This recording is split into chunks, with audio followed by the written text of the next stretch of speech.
season ticket holder, and he joins us here on Big Board Sports for a few minutes. Good morning, John. Hey, Roger. How are you, pal? How's everything? Good, pal. I'm doing great. I figured you might chime in on this topic because it's right up your alley with the Jets. Do you agree that it's time to be done with Ryan Fitzpatrick?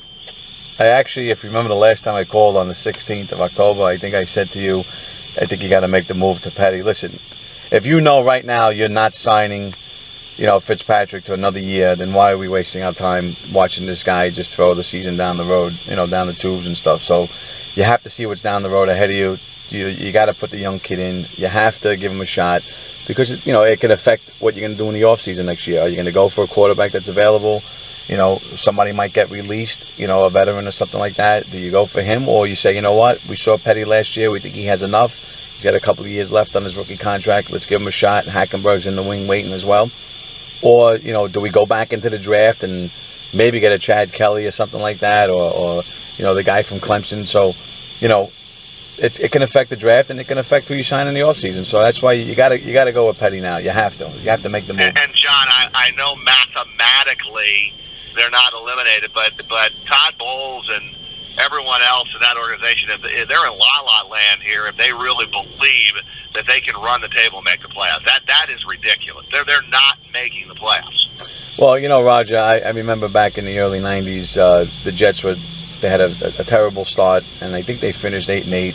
And Raul Egway kicked the game-winning field goal. I think it might have been 1991, and no one thought they'd make the playoffs back then. So me, I'm very optimistic, and I always believe until the last quarter, the last play in a baseball game, in the inning, or last minute on the ice in hockey and stuff, and last second in a basketball game. So anything can happen. It would be nice if it happened. I mean, the same thing when Vinny Testaverde was a starting quarterback in the early 2000s, and we made the move to Chad Pennington. And what did he do? He came out. I think he took over. They were 2-5. He came on and he won the division that year. The last time we actually won a division, and he went 9-7. Not saying we're going to win a division, but there's a hope. You can still get in a wild card at 9-7. But right now, I think that should be the last thing on their mind. I think right now the structure of the team is not very well. I think Todd Bowles is losing the locker room. He's losing the respect of the team. He's got the guys running around the field like a bunch of lowlifes, committing these stupid penalties, instead of playing the game of football. If you can't play the game of football, you shouldn't be on the field. And maybe there's other things that he needs to take care of internally, and not worry about the playoffs right now. Just worry about, finding the quarterback of the future. And if you do happen to get in and you get lucky and some other teams lose, there's a lot of losses out there. Some teams still have 4 or 5 losses, which anything can happen. I know we got New England twice, but, I'm a firm believer anything can happen. You just got to believe. But, realistically, can they make it? Probably not.